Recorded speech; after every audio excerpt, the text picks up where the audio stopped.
Steve Stark, never not working and walking quickly through the sanctuary. We appreciate you too. In March of 2018, I had a phone call that changed my life. My son, Neil, was an infant at the time, and we had just moved into what was essentially a small studio apartment back here in Denver. There was this tiny kitchen, which was separated from the main living space by a tiny kitchen island, and the rest of the apartment was occupied by what we lovingly referred to as the couch bed, which, as you might imagine, served as couch during the day and bed at night. Also, the couch bed was a dining room table, it was a home office, a baby gym, a home movie theater, a playground, and also a craft room. And so it was. In March of 2018, after having had a very first conversation about coming to work here at Temple Emanuel, I found myself on the phone with then cantor Elizabeth Sachs. We talked for almost an hour, and that is not a conversation that one has from a couch bed. And so I walked and paced what must have been miles in tiny circles around and around and around that kitchen island as Rabbi Sachs shared with me the magic of Temple. It was somewhere near lap, 350 around that tiny kitchen island that I began to see it, that I began to imagine my life here in this place with all of you. It was the first time in months that I had seen or felt the possibility of the future. 2017 was not my year. I lost my mom, I became a single mom, and none of that was the plan. I cried more tears in 2017 than I knew a person could cry. My heart was broken, and I was grieving, and I hurt. And so on that day, I walked in those circles and I listened to Rabbi Sachs paint me this picture of possibility. And I had no idea what this place and her partnership would come to mean to me. Sometimes when Rabbi Sachs and I get to lead services together, we like to sing a familiar version of the Misha Beirach, our prayer for healing, which we just did, but a different one that was written by Debbie Friedman. And the words to this version come from Psalm 126. Those who sow in tears shall reap in joy. To sow means to plant, and to reap means to harvest what you have planted. You plant with tears and harvest joy. My friends, the point of sharing just a little bit of my story with you today, even if some of you know pieces of that story, is that our own lives deeply inform the way that we understand the world, and this psalm and that moment are critical to me. Because at first glance, these words actually frustrate me enormously. They appear to set up a direct relationship between our pain and our happiness. It's easy to read them as cause and effect. Sow in tears so that you can reap in joy. It sounds like a reward for suffering. And I don't believe that. I don't believe that enough bad makes us somehow deserving of good. That if we suffer enough, we earn the right to be happy. It's actually infuriating to me. The idea that there is some kind of design that gives us pain on purpose. Those who sow in tears shall reap in joy. Not enough joy? Maybe you need more tears. Gordon Allport wrote, "To live is to suffer."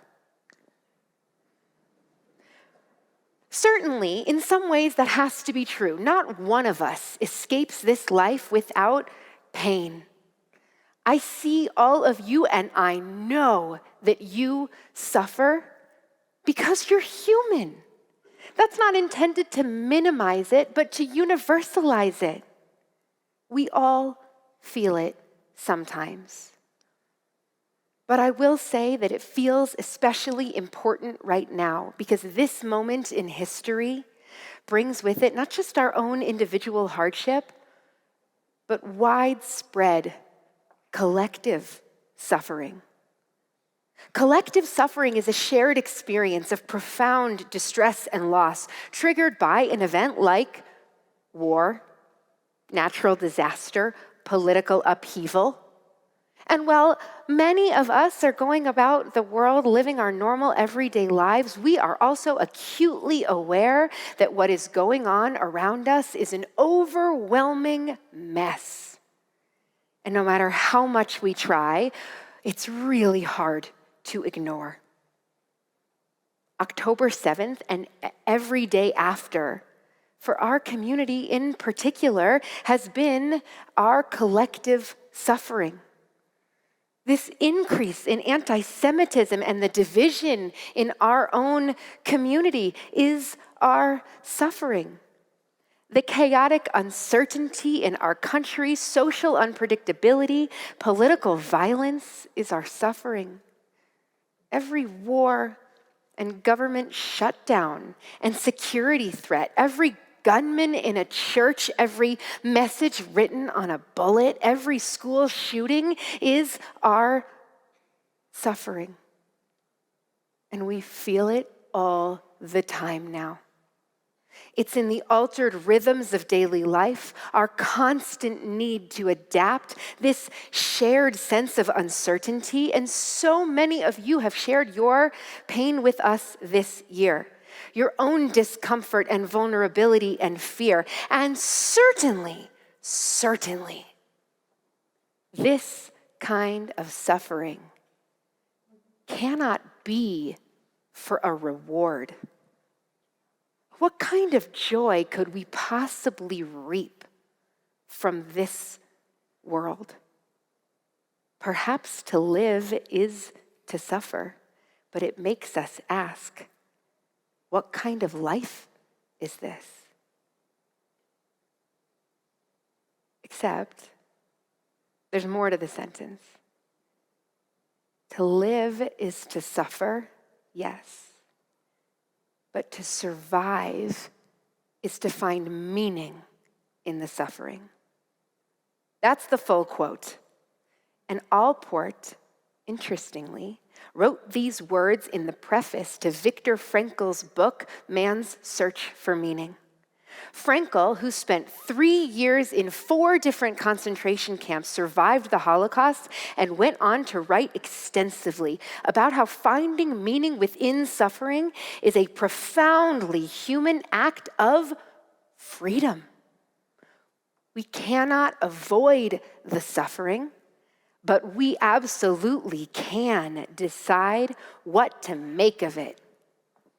That's not just Jewish identity talking, by the way. That's our humanity. The Jews did not invent the idea that suffering is only half the story.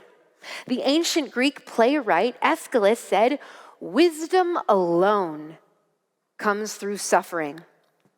Khalil Gibran told us that our pain is the breaking of the shell that encloses our understanding. And the poet Rumi wrote that the wound is the place where the light enters, while Leonard Cohen sang about the fact that there's a crack in everything. And that's how the light gets in. And those who sow in tears will reap in joy. Water the ground with your anguish, and you will harvest in song. It's not that our suffering earns us joy. It's that our suffering teaches us how to recognize joy. It is because we feel pain, because we know how hard being a human can be. It's truth for all of humanity.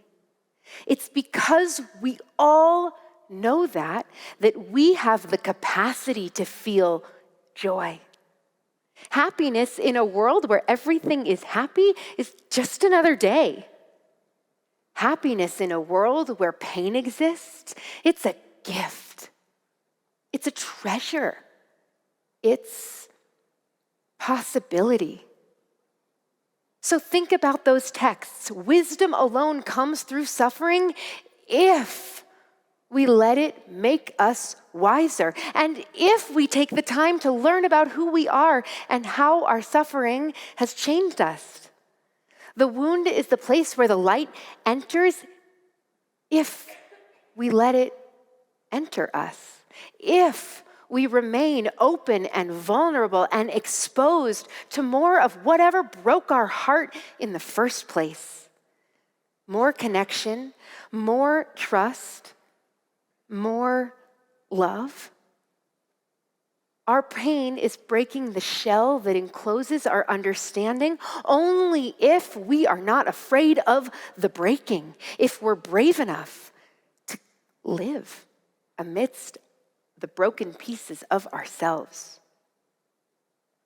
And those who sow in tears will reap in joy if we have the courage to walk out into that garden that is just beginning to bloom with the salt-watered blossoms of our weeping, and know that it is only because we have felt such sadness that we can even begin to stand in that garden and appreciate its beauty.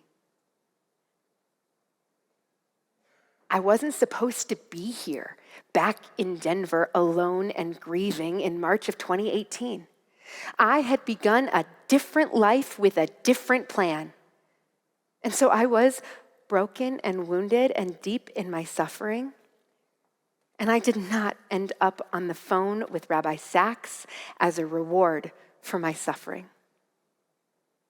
But I do believe that I was able to choose to recognize the promise of this place, to see the possibilities, to feel the pull of partnership and potential because I had so deeply known the opposite. Those who sow in tears know how to choose to reap in joy. That's what Viktor Frankl meant when he said, after surviving the Holocaust, that everything can be taken from a person but one thing, the very last of human freedoms: to choose one's own attitude in any given set of circumstances, to choose one's own way. These are the words that our poets can't stop writing and our sages can't stop teaching, the words that our texts and our tradition are passing down from generation to generation. It's the truth that is the secret under all of it. At the end of the Torah, God says to us, "V'hayu hadvarim ha'ela, asher anochi mitzavcha hayom al levavecha."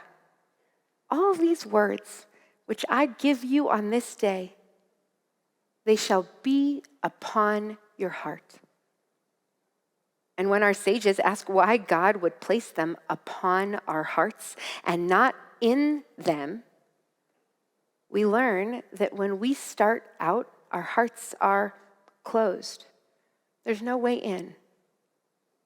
So we lay the words on top upon our hearts, and we let them sit there until one day we have such heartbreak that they crack right open. And then the words just fall in. Then, and only then, can we hold them and know them and understand them and live them. Because as Rabbi Nachman has promised us, there is no heart so whole as a broken heart. My friends, not all of life is suffering. There are so many blessings everywhere, and we have so much to celebrate. But I think our hearts are broken right now. And sometimes we just have to take a minute and call it like it is. Our hearts broke in COVID. They broke again on October 7th. They break over and over and over again with every new catastrophe and tragedy that befalls us. They broke this morning when we read the news about an attack at Yom Kippur services in England. So let the words fall in. We still get to choose to make meaning. Let those words fall in and live in your heart and look around you. Know that you are far from alone in this heartbreak. We feel the cracks so much deeper this morning, so let the light in. We feel pain and fear, so let wisdom and understanding and tears in, so that our hearts become the gardens where something better is planted. My greatest suffering brought me to you. You're not the reward, but you are a greatest gift. I am so grateful to be here, to be back in Denver, and to be a part of this community. I'm so grateful that I get to raise my son here and that I get to be a part of this tremendous team, and that the long ago promise of partnership is so much more than a promise today. And I know in my bones that I will suffer again. I will lose what I love, and my heart will break again. And I pray that I will find beauty and meaning and gratitude and light and understanding and wisdom in that suffering too. I know in those same bones that our collective suffering now, all of us, it is not in vain. We know and we feel and we pray that we are deep in a season of planting. We are sowing tomorrow's seeds of rebuilding with our tears. And we pray that while this suffering brings us no reward, it will crack open our hearts to what could be. So let these words fall in. We pray that this suffering makes us wiser. We pray that it breaks open our shells of understanding and truth, and that it makes us kinder. We pray that all of these cracks and these wounds let in light and make us brighter. We pray that our broken hearts fill with the words of our tradition today. The words that have sat upon them for so long, just waiting for these hearts to crack open so that they can fall in and live there. Words of comfort, words of compassion, words of mercy, words of prayer.